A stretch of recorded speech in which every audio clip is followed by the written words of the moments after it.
माता-पिता जैसे किसी का माता-पिता हो और कोई मेरे जैसे बड़ा भाई जैसा कोई भाई हो, तो हर छोटा भाई मुकाम हासिल भी कहते हैं कि शिक्षा वो शेरनी का दूध है जो पिएगा वो दहाड़ेगा। तो अगर आप पढ़ेंगे तो आप बेरोज़गार नहीं रहेंगे।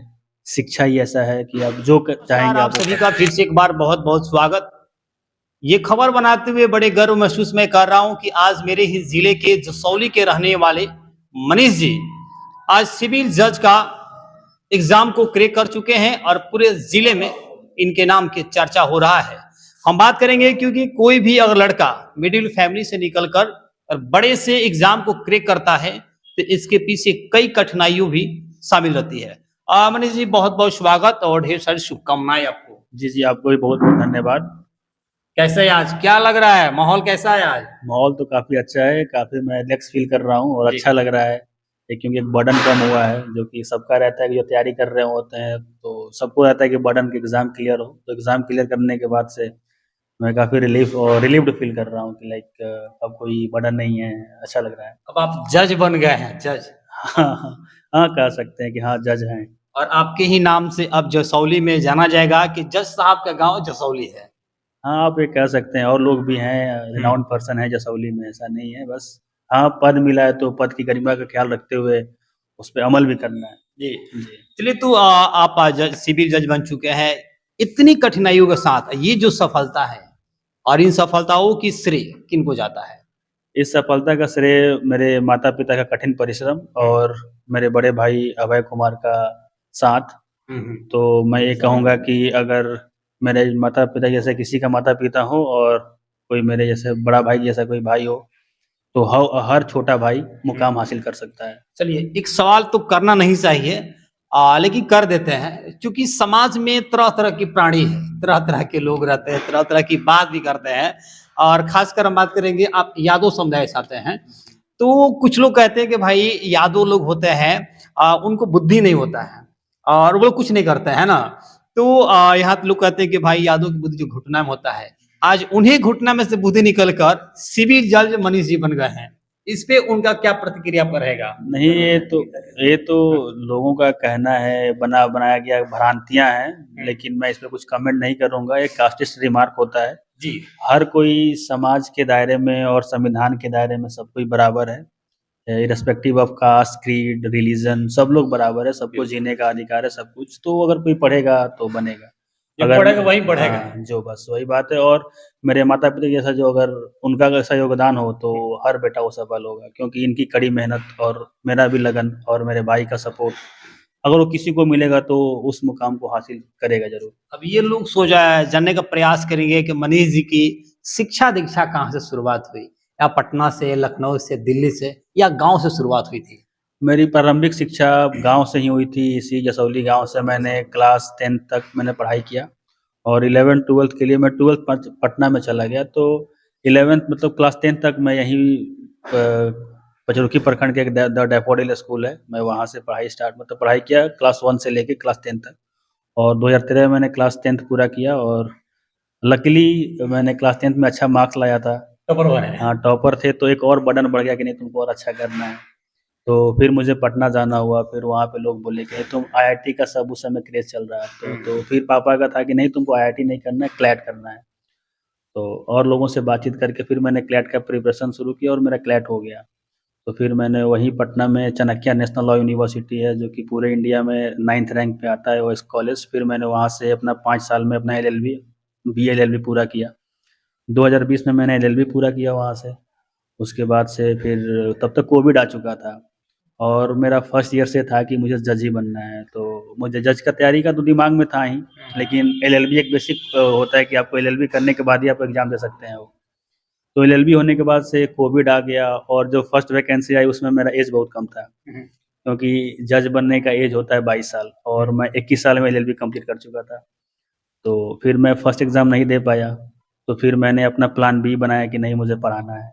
तो फिर मैंने एलएलएम किया जिसको मास्टर ऑफ लॉ बोलते हैं, दिल्ली यूनिवर्सिटी से मैंने एलएलएम कंप्लीट किया और मैं वहीं पे अभी पढ़ा रहा था। फिर दू सेकंड टाइम वैकेंसी आई और इस बार मैं फर्स्ट अटेम्प्ट में सफलता हासिल किया मैंने। और कितना रैंक रहा इसमें आपका? मेरा 17वाँ रैंक है। 17वाँ रैंक रहा। जी। चलिए, तो आप सिविल जज बन चुके हैं। इसको लेकर पूरे लोग से, जो भी आपका जिला के लोग देख रहे हैं, जो भी आपके मित्र बंधु देख रहे हैं, आपके गार्जियन लोग देख रहे हैं, क्या कुछ कहेंगे इस सफलता पर? सफलता पे मैं कहूँगा कि आप लोग भी पढ़ें और भीमराव अंबेडकर भी कहते हैं कि शिक्षा वो शेरनी का दूध है, जो पिएगा वो दहाड़ेगा। तो अगर आप पढ़ेंगे तो आप बेरोजगार नहीं रहेंगे। शिक्षा ही ऐसा है कि आप जो चाहेंगे आप वो कर सकते हैं। शिक्षा से ही गरीबी खत्म हो सकती है। तो आप पढ़ें, जरूर आगे बढ़ेंगे। चलिए, मनीष जी आप सिविल जज बन चुके हैं। इन्होंने साफ तौर से कहा कि शिक्षा वो एक जादू है जो हर एक जंजीर को तोड़ देता है। तो शिक्षा बहुत जरूरी है। और आप गरीब हैं तो सोच रहे हैं कि भैया गरीबी कब मिटेगी, तो उसका एक ही जरिया है, शिक्षा। शिक्षा के बिना कुछ भी संभव नहीं है। और हमारे साथ बगल में देख सकते हैं मनीष जी के पिताजी है, और इनसे हम बात करेंगे। बहुत बहुत स्वागत, बहुत बहुत बधाई हो। मेरा बेटा मनीष कुमार पढ़ने में शुरू से होनहार थे बेचारे।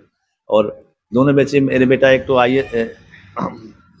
बिहार में दरोगा हैं, सब इंस्पेक्टर हैं, और वो भी 2000। चलिए, मनीष जी सिविल जज बन चुके हैं। इस सफलता पे आपको कैसा अंदर फील हो रहा है? खुशी हो रहा है कि मेरा कठिन परिश्रम से मेरा बेटा जज बना, और मेरा बहुत बहुत खुशी है कि इस तरह से हर गरीब अपने बच्चों को पढ़ावें और अब इस गरीबी के जंजीरी से दूर होकर।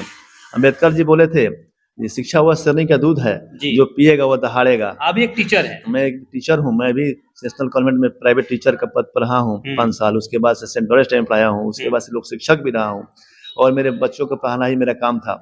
मैं जीवन में बच्चों को ही पढ़ाया हूँ, ट्यूशन भी पढ़ाया हूँ। मेरे बच्चे पढ़ाए हुए IAS भी बने हैं, और हमारे बच्चे पढ़ाए हुए बहुत से पद। मनीष जी को किस प्रकार से आप गाइडलाइन देते थे कि नहीं बेटा आपको ये करना है, ऐसे करना है, ऐसे कि आपका मंजिल जरूर मिल जाएगा, आप सफल हो जाएंगे? मैं इन लोगों को घर पर ही टीच करता था। और मेरे अखिलेश सर हैं, हमारे गाँव ही के एक टीचर हैं, वो बहुत गाइड किए, वो मैथ पढ़ाए, बेस्ट तैयारी किए। उसके बाद से बसंत सर हैं जो डिप्टी का हैं, वो भी बहुत हेल्प किए। और एक मेरा और दोस्त हैं जो इनकम टैक्स अफसर अभी हैं, उनका नाम है बंटी शर्मा, वो भी बहुत बहुत हेल्प किए, ताकि इन लोग का बेस बना। बेस इनको NCERT बेस बनाने का काम उन्हीं लोग का श्रेय है।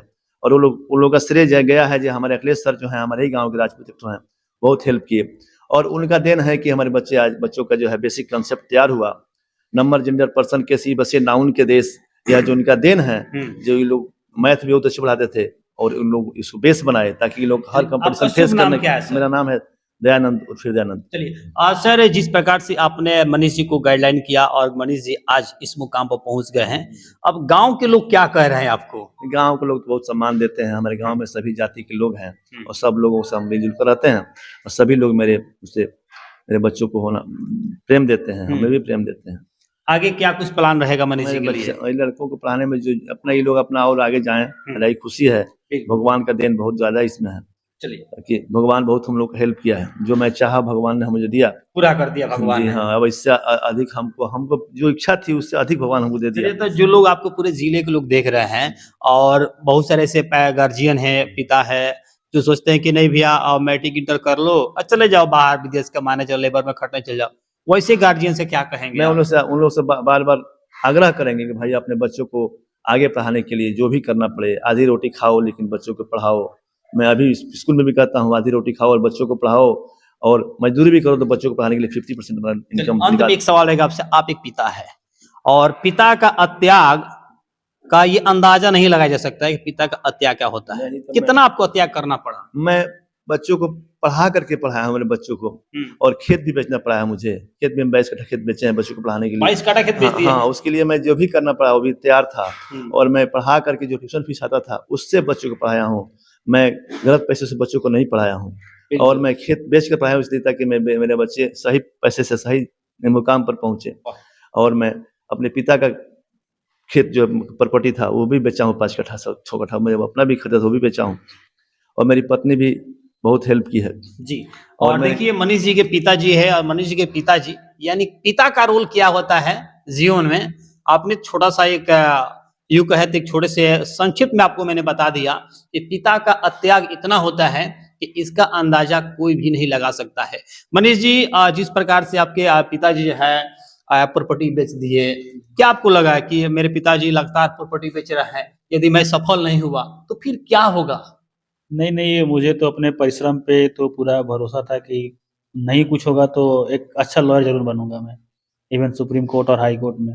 लेकिन मेरे पापा का और भैया का और सब लोगों का था कि नहीं मैं सिविल जज बन के एक बार मैं प्रूव करूँ कि मैं बनने के लायक हूँ कि नहीं। अगर मैं नहीं बनता तो एक अच्छा एडवोकेट ज़रूर बनता और अच्छा करता मैं। बातों-बातों में आपके पिताजी ने एक बात कहा कि बहुत सारे जो छात्र हैं, वो मोटी-मोटी किताब पढ़ते हैं और सोचते हैं कि भैया इससे टच होगा, ये सवाल है, वो सवाल है। लेकिन उन्होंने कहा कि एनसीईआरटी से हमने ज़्यादातर से पढ़ाया। क्या मतलब वो किताब अच्छी है, एनसीईआरटी पढ़ना चाहिए बच्चों को? देखिए, अगर कहा जाए तो हम लोग के टर्म में जो बच्चे प्रिपरेशन करते हैं बीपीएससी, यूपीएससी का तो कहा जाता है एनसीईआरटी इज़ की टू सक्सेस और एनसीईआरटी इज़ बाइबल। तो अगर आप एनसीईआरटी नहीं पढ़ेंगे तो आपका हम कह सकते हैं कि नहीं होगा लेकिन एक अच्छे मुकाम पे पहुँचने में टाइम लगेगा। लेकिन एनसीईआरटी बहुत मस्ट है। एनसीईआरटी एक बेस है, आपको पढ़ना ही पड़ेगा। चलिए, अब थोड़ी सवाल रहेगा, अंत में सवाल रहेगा, बहुत ये हमारी भी सवाल है।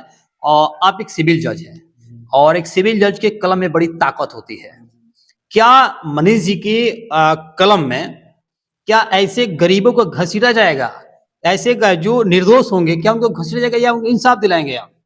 नहीं, एक देखिए जो भी जज बनते हैं वो जज पद की गरिमा होती है। जज के सामने इर्रेस्पेक्टिव ऑफ मैं पहले बोला इर्रेस्पेक्टिव ऑफ कास्ट, क्रीड और गरीब-अमीर अगर जो भी जज के पास आएगा तो जज साहब उनके कानून के दायरे में ही न्याय करेंगे।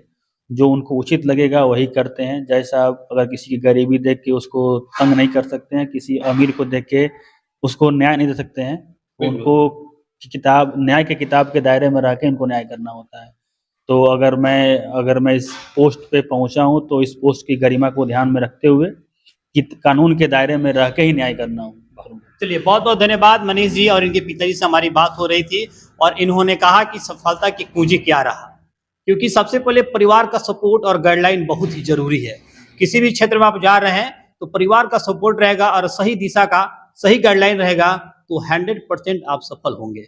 बहरहाल और ये खबरों के साथ सिवान से आरवी राज की रिपोर्ट।